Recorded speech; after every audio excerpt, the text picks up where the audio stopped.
Hello friends, welcome back to my channel Simnas food world. അപ്പോഴത്തെ എല്ലാവർക്കും wish a very happy new year, നല്ലൊരു പുതുവർഷം ആശംസിക്കുന്നു കേട്ടോ. ഇനി അങ്ങോട്ടുള്ള ദിവസങ്ങൾ നന്മയുടെയും അതേപോലെ ഐശ്വര്യത്തിൻ്റെയും മാത്രമായിരിക്കട്ടെ. അപ്പോൾ ഇന്നത്തെ നമ്മുടെ വീഡിയോ എന്ന് പറയുന്നത് ന്യൂ ഇയർ ഒക്കെ ആയതുകൊണ്ട് ഒരു സ്വീറ്റ് ആയിട്ടുള്ള റെസിപ്പി ആയിക്കോട്ടെ എന്ന് വിചാരിച്ചു. നമുക്കെല്ലാവർക്കും ഒരുപോലെ ഇഷ്ടപ്പെടുന്ന ഐസ്ക്രീമിൻ്റെ റെസിപ്പി ആയിട്ടാണ് കേട്ടോ ഞാൻ ഇന്ന് വന്നിട്ടുള്ളത്. അപ്പോൾ ഈ ഒരു ഐസ്ക്രീമിൻ്റെ പ്രത്യേകത എന്താണെന്ന് വെച്ചാൽ ഇത് നമ്മൾ റെഡിയാക്കി എടുക്കുന്നത് നമ്മൾ വീട്ടിൽ നമ്മൾ എപ്പോഴും അപ്പോൾ എല്ലാവരും ഒന്ന് കണ്ടു നോക്കി ഇഷ്ടപ്പെട്ടാൽ തീർച്ചയായിട്ടും ട്രൈ ചെയ്ത് നോക്കുക. അതുപോലെ ചാനലിലെ വീഡിയോസൊക്കെ ആദ്യമായിട്ട് ആരെങ്കിലും കാണുകയാണെങ്കിൽ സബ്സ്ക്രൈബ് ചെയ്യുക കേട്ടോ. പിന്നെ വീഡിയോ കണ്ട് ഇഷ്ടപ്പെട്ടാൽ തീർച്ചയായിട്ടും ലൈക്ക് ചെയ്യാതെ പോകരുത്. അപ്പോൾ നമുക്ക് പെട്ടെന്ന് തന്നെ വീട്ടിലുള്ള സാധാരണ ചേരുവകൾ കൊണ്ട് ഈ ഐസ്ക്രീം റെസിപ്പി എങ്ങനെയാണ് ചെയ്യുന്നത് നോക്കാം. ഈസി ആയിട്ടുള്ള ഐസ്ക്രീം റെഡിയാക്കാനായിട്ട് ഞാനിപ്പോൾ ഇവിടെ മിക്സിയുടെ വലിയ ജാറാണ് കേട്ടോ എടുത്തിട്ടുള്ളത്. അതിലോട്ട് നമ്മൾ പാലാണ് ആദ്യമായിട്ട് ചേർക്കാനായിട്ട് പോകുന്നത്. അപ്പോൾ പാലിൻ്റെ അളവെന്ന് പറയുമ്പോൾ സാധാരണ നമ്മൾ വീട്ടിൽ ഉപയോഗിക്കുന്ന ഇങ്ങനെയുള്ള ഗ്ലാസ്സിൽ 1.5 ഗ്ലാസോളം പാല് നമുക്ക് ഈ മിക്സിയുടെ ജാറിലോട്ട് അങ്ങോട്ട് ഒഴിച്ചു കൊടുക്കാം. അപ്പോൾ ആദ്യത്തെ ഒരു ഗ്ലാസ് ഞാൻ ഒഴിച്ചു കൊടുത്തിട്ടുണ്ട്. ഇനി വീണ്ടും ഒരു 1/2 ഗ്ലാസും കൂടി കേട്ടോ. അപ്പോൾ 1.5 ഗ്ലാസ് പാല് നമുക്ക് ഈ മിക്സിയുടെ ജാറിലോട്ട് അങ്ങോട്ട് ഒഴിച്ചു കൊടുക്കാം. പിന്നെ ഞാൻ ഇതിലോട്ട് ചേർക്കാനായിട്ട് പോകുന്നത് 1 ടേബിൾ സ്പൂണോളം ഗോതമ്പ് പൊടിയാണ്. അപ്പോൾ ഗോതമ്പ് പൊടി ചേർത്ത് കൊടുക്കുമ്പോൾ ശ്രദ്ധിക്കുക, അതിൻ്റെ അളവ് എന്ന് പറയുന്നത് അങ്ങോട്ട് ഒരുപാട് കൂടി പോകാൻ പാടില്ല. കറക്റ്റ് 1.5 ഗ്ലാസ് പാലെടുക്കുകയാണെങ്കിൽ 1 ടേബിൾ സ്പൂൺ ഗോതമ്പ് പൊടി മാത്രം മതിയാകും കേട്ടോ. അപ്പോൾ 1 ടേബിൾ സ്പൂൺ നിറയെ ഇതിലോട്ട് ഞാൻ അങ്ങോട്ട് ഇട്ട് കൊടുക്കുന്നുണ്ട്. ഇനി ഞാൻ ഇതിലോട്ട് ചേർത്ത് കൊടുക്കാൻ പോകുന്നത് നമ്മുടെ ഐസ്ക്രീമിന് മധുരത്തിന് ആവശ്യമായിട്ടുള്ള 5 ടേബിൾ സ്പൂണോളം പഞ്ചസാര. അപ്പോൾ 5 ടേബിൾ സ്പൂൺ പഞ്ചസാര എന്നുള്ളത് ഈ ഒരു ഐസ്ക്രീമിന് കണക്കായിട്ടുള്ള മധുരമാണ് കേട്ടോ. ഒരുപാട് അങ്ങോട്ട് കൂടുതലല്ല, എന്നാൽ തീരെ അങ്ങോട്ട് കുറവുമല്ല. അപ്പോൾ നിങ്ങൾക്ക് ഒരുപാട് മധുരം വേണമെന്നുള്ളവർക്ക് 7 മുതൽ 8 ടേബിൾ സ്പൂൺ വരെ പഞ്ചസാര എടുക്കാം. അപ്പോൾ ഞാനിപ്പോൾ ഇവിടെ എന്തായാലും 5 ടേബിൾ സ്പൂൺ മാത്രമേ എടുത്തിട്ടുള്ളൂ. അപ്പോൾ അത് നമുക്ക് മുഴുവനായിട്ട് ഇതിലോട്ട് അങ്ങോട്ട് ഇട്ട് കൊടുക്കാം. ഇനി ഞാൻ ഇതിലോട്ട് ചേർത്ത് കൊടുക്കാൻ പോകുന്നത് 2 ടേബിൾ സ്പൂണോളം പാൽപ്പൊടി നമ്മുടെ ഐസ്ക്രീമിന് നല്ലൊരു ടേസ്റ്റ് കൊടുക്കും കേട്ടോ. മാത്രമല്ല നല്ലൊരു കൊഴുപ്പോട് കൂടിയുള്ള നല്ല തിക്കായിട്ടുള്ള ഐസ്ക്രീം നമുക്ക് കിട്ടും. അതിന് വേണ്ടിയിട്ടാണ് പാൽപ്പൊടി ചേർത്ത് കൊടുക്കുന്നത്. അപ്പോൾ 2 ടേബിൾ സ്പൂണോളം പാൽപ്പൊടി കൂടി നമുക്ക് ഇതിലോട്ട് അങ്ങോട്ട് ചേർത്ത് കൊടുക്കാം. ഇനി ഇതിലോട്ട് ഞാൻ ചേർത്ത് കൊടുക്കാൻ പോകുന്നത് ഒരു കോഴിമുട്ടയാണ് കേട്ടോ. അപ്പോൾ കോഴിമുട്ട മുഴുവനായിട്ട് ചേർക്കണം, എങ്കിലും നമ്മുടെ ഐസ്ക്രീം നന്നായിട്ട് സെറ്റായി കിട്ടത്തുള്ളൂ.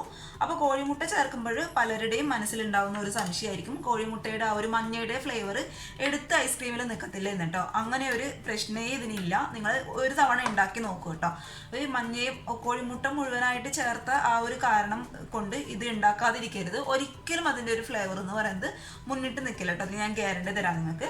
പിന്നെ നമ്മൾ ഇതിലോട്ട് ചേർത്ത് കൊടുക്കാൻ പോകുന്നത് നമ്മുടെ ആ ഒരു മണമൊക്കെ ഒന്ന് ബാലൻസ് ആക്കി കിട്ടാൻ വേണ്ടിയിട്ട് 1/2 മുതൽ 1 ടീസ്പൂൺ വരെ വാനില എസൻസ്.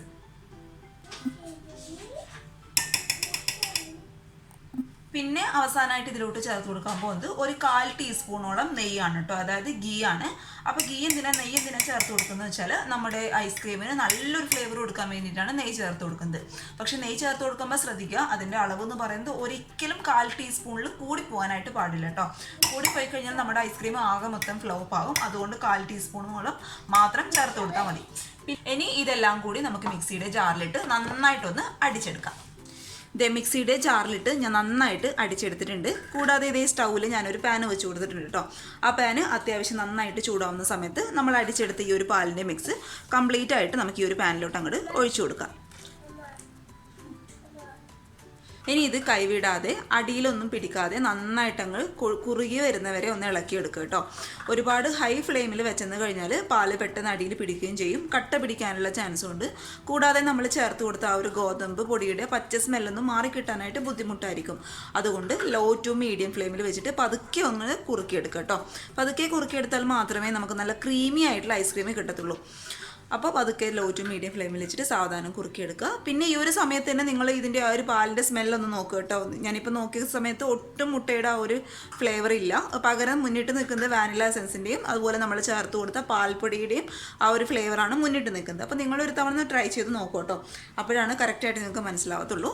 അപ്പോൾ നമുക്ക് എന്ത് ചെയ്യാം, ഇത് നന്നായിട്ടൊന്ന് കുറുകി വരുന്നവരെ ലോ ടു മീഡിയം ഫ്ലെയിമിൽ വെച്ചിട്ട് പതുക്കെ അങ്ങോട്ട് കുറുക്കിയെടുക്കാം.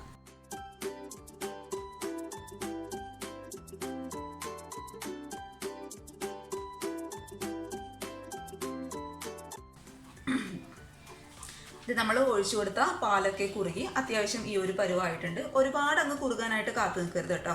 ഈ ഒരു പരുവത്തിൽ എത്തുന്ന സമയത്ത് സ്റ്റൗ പതുക്കെ അങ്ങോട്ട് ഓഫ് ചെയ്യുക. ഒരുപാട് കുറുകി കഴിഞ്ഞാൽ നമ്മുടെ ഐസ്ക്രീം വല്ലാതെ അങ്ങ് ഹാർഡായി പോകും. അപ്പോൾ ഈ ഒരു പരുവത്തിലേ പാടുള്ളൂ കേട്ടോ.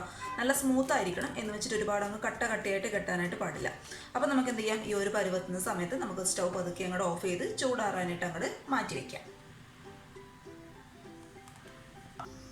അപ്പോൾ ഇത് നമ്മൾ കുറുക്കിയെടുത്ത ഈ ഒരു മിക്സിൻ്റെ ചൂടൊക്കെ കംപ്ലീറ്റ് ആയിട്ട് മാറിയിട്ടുണ്ട്. ഇനി ഇതേ ഞാനിവിടെ ഒരു മിക്സിയുടെ ജാർ എടുത്തിട്ടുണ്ട് കേട്ടോ. മിക്സിയുടെ ജാറിലേക്ക് നമ്മുടെ ഈ മിക്സ് മുഴുവനായിട്ട് നമുക്ക് അങ്ങോട്ട് ഒഴിച്ചു കൊടുക്കാം. ഇനി ഇത് മിക്സിയുടെ ജാറിലിട്ട് നമുക്ക് നന്നായിട്ടൊന്ന് അടിച്ചെടുക്കണം. അതെന്തിനാണ് ചെയ്യുന്നത് വെച്ചാൽ ഒന്നും കൂടി സ്മൂത്തായിട്ട് കിട്ടാൻ വേണ്ടിയിട്ടാണ് അങ്ങനെ ചെയ്യുന്നത് കേട്ടോ.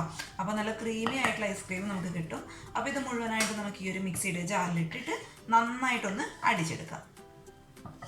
ഇതേ മിക്സിയുടെ ജാറിലിട്ട് ഞാൻ നന്നായിട്ട് അടിച്ചെടുത്തിട്ടുണ്ട്. അത് നമുക്ക് നല്ല നീറ്റായിട്ടുള്ള, അതൊന്നും വെള്ളമൊന്നും ഇല്ലാത്ത നല്ലൊരു കണ്ടെയ്നറിലോട്ട് അങ്ങോട്ട് മാറ്റി കൊടുക്കാം കേട്ടോ. അതിനുശേഷം നമ്മളിത് നന്നായിട്ട് റാപ്പ് ചെയ്തിട്ട് അടച്ച് വെക്കുകയാണെങ്കിൽ ഐസ് ക്രിസ്റ്റൽസ് ഒന്നും വീഴാതെ നല്ല ക്രീമി ആയിട്ടുള്ള ഐസ്ക്രീം നമുക്ക് കിട്ടും. അപ്പോൾ നമുക്കിത് ചുരുങ്ങിയത് ഒരു 8 മണിക്കൂറെങ്കിലും ഫ്രീസറിൽ വെച്ചിട്ട് നന്നായിട്ടൊന്ന് തണുപ്പിച്ചെടുക്കണം. അപ്പോഴേക്കും നമ്മുടെ ഐസ്ക്രീമൊക്കെ നന്നായിട്ട് സെറ്റായിട്ട് കിട്ടും. അപ്പോൾ തലേന്നൊക്കെ ഉണ്ടാക്കി വെക്കുകയാണെങ്കിൽ പിറ്റേ ദിവസം ആകുമ്പോഴേക്കും നല്ല ക്രീമി ആയിട്ടുള്ള ഐസ്ക്രീം കിട്ടും കേട്ടോ. അപ്പോൾ നമുക്കിത് ചുരുങ്ങിയത് ഒരു 8 മണിക്കൂർ ഫ്രീസറിൽ വെച്ചിട്ട് നന്നായിട്ട് അങ്ങോട്ട് തണുപ്പിച്ചെടുക്കാം. അപ്പോൾ ഇത് ഇന്നലെ നമ്മൾ സെറ്റ് ചെയ്യാൻ വെച്ച ഐസ്ക്രീമൊക്കെ നന്നായിട്ട് സെറ്റായിട്ട് വന്നിട്ടുണ്ട്. പിന്നെ ഒരു കാര്യം ശ്രദ്ധിക്കുക, നമ്മളിത് സെർവ് ചെയ്യുന്നതിന് ഒരു 5 മിനിറ്റ് മുന്നെയെങ്കിലും ഫ്രീസറിൽ നിന്ന് പുറത്തെടുത്ത് വെക്കാനായിട്ട് നോക്കുക കേട്ടോ. അങ്ങനെ ചെയ്തെന്ന് കഴിഞ്ഞാൽ നല്ല ക്രീമി ആയിട്ടുള്ള ഐസ്ക്രീം നമുക്ക് കിട്ടും. അപ്പോഴത്തേ ഞാൻ ഐസ്ക്രീം മറ്റൊരു ബൗളിലോട്ട് മാറ്റി കൊടുത്തിട്ടുണ്ട്. നമ്മുടെ ആ മുട്ട ചേർത്ത് കൊടുത്തതിൻ്റെ ഫ്ലേവറൊന്നും ഒരിക്കലും ഈ ഒരു ഐസ്ക്രീമിൽ ഉണ്ടാവില്ല കേട്ടോ.